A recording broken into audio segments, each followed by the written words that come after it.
Imagine going from representing your country at the Olympics to becoming one of the FBI's 10 most wanted fugitives with a $15 million bounty on your head.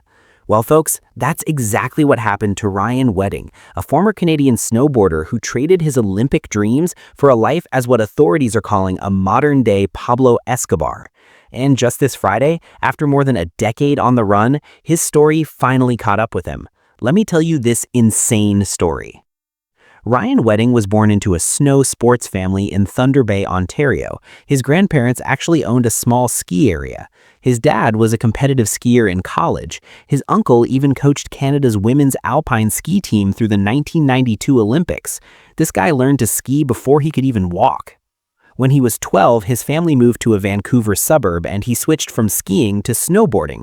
The kid was apparently a natural because just 3 years later, at 15 years old, he made the Canadian national snowboard team. Pretty impressive, right? By age 20, he qualified for the 2002 Salt Lake City Winter Olympics. Now, here's where things get interesting. At the Olympics, Wedding was this aggressive 6'3" athlete carving through courses where riders hit speeds over 70 miles per hour. And get this, in photos from those games, he's not even wearing a helmet. That tells you something about his personality right there. But his Olympic dream didn't exactly pan out the way he hoped. He failed to make it out of the first round of competition and finished in 24th place. Not exactly a medal-worthy performance. In fact, when ESPN reached out to his former teammates and coaches, none of them wanted to speak on record. Multiple Olympians from other countries said they don't even remember him. He was essentially a footnote in Olympic history. And that's what makes this whole thing so crazy. This guy went from being a forgettable 24th place finisher to someone the FBI director is comparing to El Chapo and Pablo Escobar. So how does an Olympic athlete become a drug kingpin? Well, the first signs of trouble appeared in 2006. Wedding and another competitive snowboarder were named in a search warrant for a house that was growing large quantities of marijuana. Police seized nearly 7,000 plants, but somehow nobody got charged. Then in 2008, things escalated. Wedding traveled from Vancouver to San Diego with 2 associates to buy cocaine. Here's the thing though, it was actually an FBI sting operation. They got caught red-handed with $100,000 in cash in their hotel room trying to buy 24 kilograms of Colombian cocaine. At his trial, Wedding tried to play the sympathetic athlete card. He claimed he was volunteering for cancer agencies, doing real estate investing, and get this, training for the 2010 Olympics. But the Canadian Snowboard Federation quickly shut that down, saying he hadn't competed in years. The jury didn't buy it either. He was found guilty in 2009 and sentenced to 4 years in prison. Now, here's where most people would learn their lesson, right? Serve your time, get out, go straight. Not Ryan Wedding. According to prosecutors, the moment he got out in 2011, he started building what would become one of the most prolific drug trafficking operations in the world. Let me break down how massive this operation allegedly was. Wedding's organization became the largest cocaine supplier in all of Canada. They cooked cocaine in kitchens run by Colombian paramilitary groups, worked with Mexican cartels, including the Sinaloa Cartel, and moved drugs through Southern California into the US and Canada. Attorney General Pam Bondi said his operation was responsible for more than $1 billion a year in illegal drug proceeds. $1 billion. That's insane money. The FBI investigation was actually called Operation Giant Slalom, a direct reference to his Olympic event, kind of poetic in a dark way. When authorities started seizing his assets, they found a rare 2002 Mercedes CLK-GTR valued at over $13 million.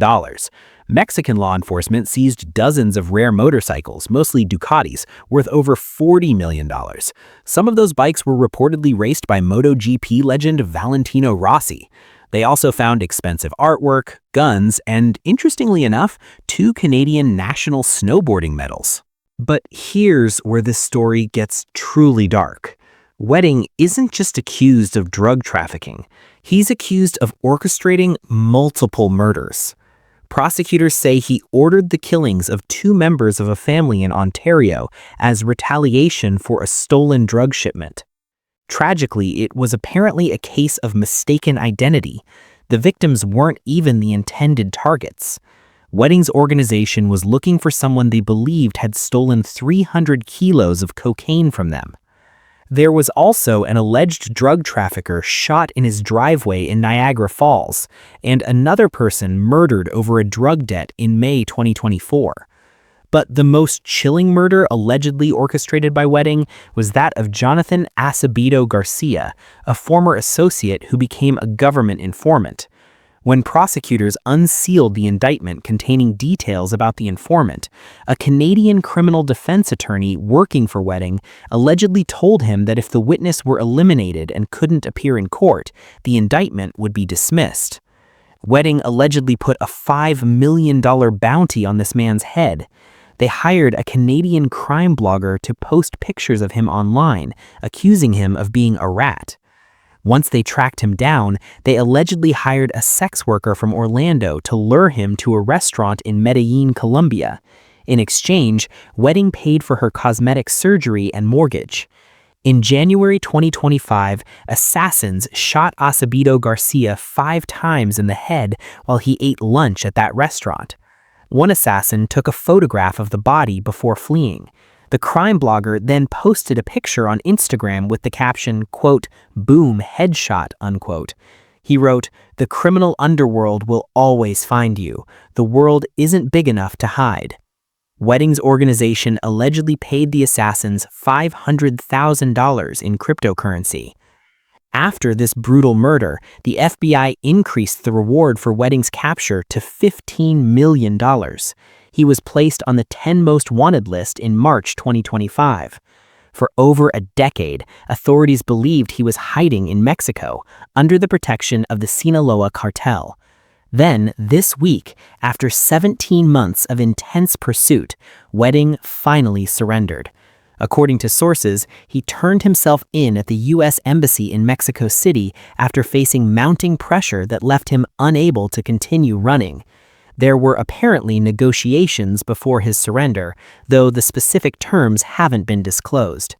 He was flown to Ontario International Airport in Southern California, where cameras captured him being escorted off the plane in handcuffs, surrounded by FBI agents. FBI Director Kash Patel held a press conference calling him a modern-day Escobar who thought he could evade justice.